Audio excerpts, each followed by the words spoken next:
السلام علیکم ورحمۃ اللہ وبرکاتہ۔ باسلام کے ہم جو آپ کی خدمت میں لے کر کے حاصل ہوئے ہیں تو وہ امام محمد بن حسن کی شبان حیات کو لے کر کے حاضر ہوئے ہیں۔ آپ کی جو ولادت ہوئی ہے 132 ہجری میں اور آپ کی وفات جو ہوئی ہے وہ 189 ہجری میں۔ آپ کا نام محمد بن حسن شیبانی اور کنیت ابو عبداللہ تھی۔ چونکہ قبیلہ شیبان کے مولا سے تھے اس لیے شیبانی کہلائے۔ آپ نسباً قبیلہ شیبان سے متعلق نہ تھے۔ آپ کی ولادت 132 ہجری اور وفات 189 میں ہوئی۔ امام ابو حنیفہ کی وفات کے وقت آپ کی عمر صرف 18 سال تھی، اس لیے زیادہ مدت امام ابو حنیفہ سے استفادہ نہ کر سکے اور فقہ حنفی کی تکمیل امام ابو یوسف سے کی۔ آپ نے امام ثوری اور امام اوزاعی سے اکتساب فیض کیا، یعنی آپ نے اگرچہ اپنے استاذ امام ابو حنیفہ سے اکتساب علم کیا مگر اتنا نہیں کیا جتنا کہ دوسرے تلامذہ نے کیا ہے۔ آپ نے جو اصول فقہ حنفی کی جو آپ نے تکمیل کی تو امام ابو یوسف سے کی ہے۔ عرقی فقہ کا بغور مطالعہ کرنے کے بعد امام مالک کی خدمت میں حاضر ہوئے اور آپ کے پھر امام ابو یوسف کے بعد میں جو استاذ رہے تو وہ کون رہے؟ تو وہ رہے امام مالک۔ عرقی فقہ کا بغور مطالعہ کرنے کے بعد امام مالک کی خدمت میں حاضر ہوئے اور آپ سے فقہ حدیث روایات اور ان کے افکار و آراء اخذ کیے۔ آپ نے 3 سال امام مالک کی یہاں قیام کیا اور ہارون رشید کے عہد میں قضاء کے منصب پر فائز ہوئے۔ یعنی آپ کے جو ساتھی سمجھ لیجئے امام ابو یوسف، تو جو صاحبین ہیں انہوں نے بھی منصب قضاء وہ سنبھالا تھا اور امام محمد نے بھی منصب قضاء سنبھالا۔ آپ ساتھ ہی ساتھ میں آپ نے زیادہ دنوں کام نہیں کیا منصب قضاء کا، آپ نے صرف 3 سال کام کیا اور آپ بالغ النظر تھے اور ادیب بھی تھے، اس لیے لسانی و بیانی خصوصیات سے بھی بہرہور تھے۔ یعنی آپ شاعری کے میدان میں بھی آپ کامیاب تھے۔ آپ لباس کا خیال رکھتے تھے، بڑے بارعب اور جاذب نظر تھے۔ امام شافعی اور ان کے بارے میں فرماتے ہیں محمد بن حسن قلب و نظر کو رعب سے بھر دیتے تھے۔ نیز یہ بھی کہا کہ آپ فصیح ترین انسان تھے، جب بولتے تو سامع محسوس کرتا کہ قرآن آپ کی زبان میں اترا ہوا ہے۔ کہنے کا مطلب یہ ہے آپ بہت ہی زیادہ فصیح و بلیغ تھے۔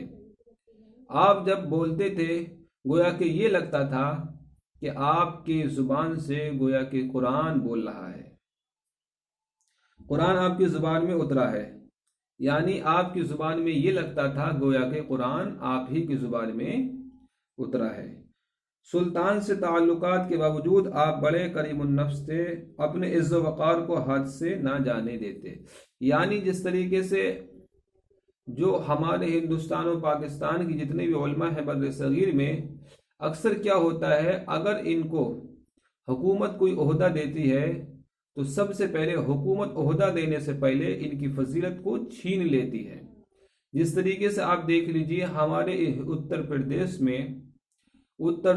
صوبہ اتر پردیش میں جو ہندوستان کا سب سے بڑا صوبہ ہے صوبہ اتر پردیش، آپ اس میں دیکھ لیجئے کہ یہاں کے جو سماج وادی سرکار ہے اس نے اگرچہ علماء کرام کو روزگار دیا، لیکن علماء کرام کو روزگار دیا تو صحیح، لیکن اس کے ساتھ ہی ساتھ میں جو ہمارے علماء کرام کی جو دینی خدمات تھے ان کو ترک کروا دیا۔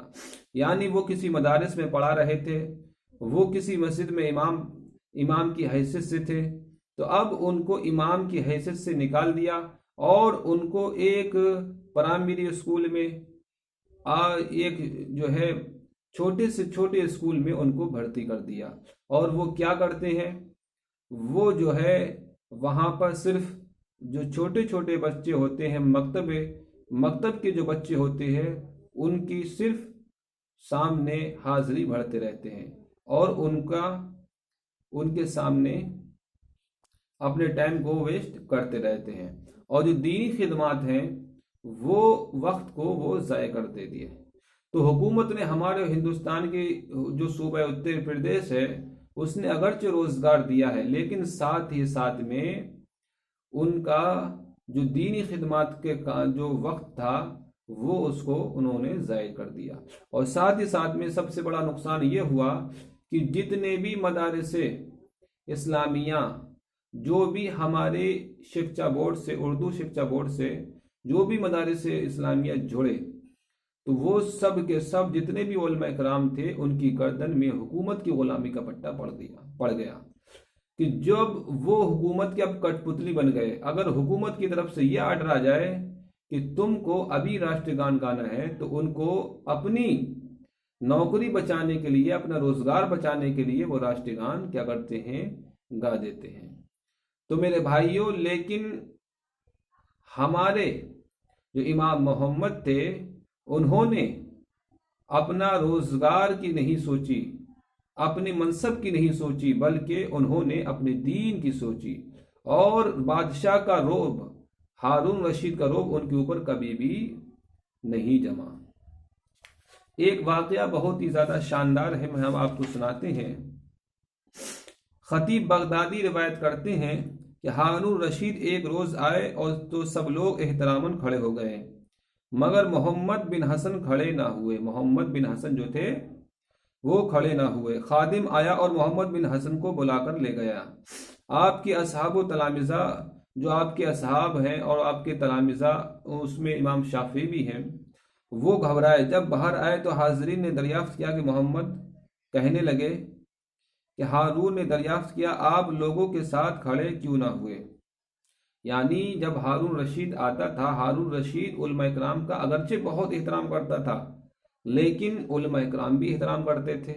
جب وہ آتا تھا تب یہ کھڑے ہو جاتے تھے ادب سے، لیکن امام محمد کی ذات وہ ذات ہے کہ آپ نائب رسول تھے، اور نائب رسول کہیں سینکڑوں مرتبہ، سینکڑوں گنا زیادہ ایک چھوٹے بادشاہ، فرضی بادشاہ، ذل الہی، جو چند دن کے لیے مسند پہ بیٹھ جاتے ہیں، تو اب اس کے لیے کھڑے نہیں ہوئے، اور یہ وہ مسند قضا اور جو آپ کو ملی یہ قیامت تک باقی رہے گی۔ یعنی آپ نے جو فتوے دیے آج تک ان فتووں کو مانا جاتا ہے۔ تو کہنے کا مطلب یہ ہے، خادم آیا اور آپ کو بلا کر کے لے گیا کہ بادشاہ سلامت آپ کو بلا رہے ہیں۔ تو بادشاہ سلامت نے کہا کہ اے محمد بن حسن، تمام علماء کھڑے ہو گئے تو تم کھڑے کیوں نہیں ہوئے؟ تو پھر امام محمد نے کہا میں اس لیے کھڑا نہیں ہوا تاکہ میں علماء کی جماعت سے نہ نکل جاؤں۔ اور پھر جب ہارون رشید نے یہ بات کہی تو پھر آپ کو واپس کر دیا۔ آپ لوگوں کے ساتھ کھڑے کیوں نہ ہوئے؟ میں نے جواب دیا مجھ پر یہ بات ناگوار گزری کہ میں اس طبقے سے نکل جاؤں جس طبقے میں آپ نے مجھے داخل فرمایا۔ آپ نے مجھے طبقہ علماء میں شامل کیا ہے، مجھے یہ پسند نہ آیا کہ میں علماء سے نکل کر زمرہ خدام میں جا ملوں۔ یعنی نوکری کرنا، غلامی کرنا، کٹ پتلی بن کے رہنا حکومت کی، یہ کس کا کام ہے؟ خادموں کا کام ہے۔ علماء کرام کا کام صرف بادشاہوں کو نصیحت کرنا ہے، اور بادشاہ کو آپ اور آپ کے اصحاب یا امام ابی یوسف آپ کے استاذ وہ بھی کیا کرتے تھے؟ نصیحت کرتے رہتے تھے۔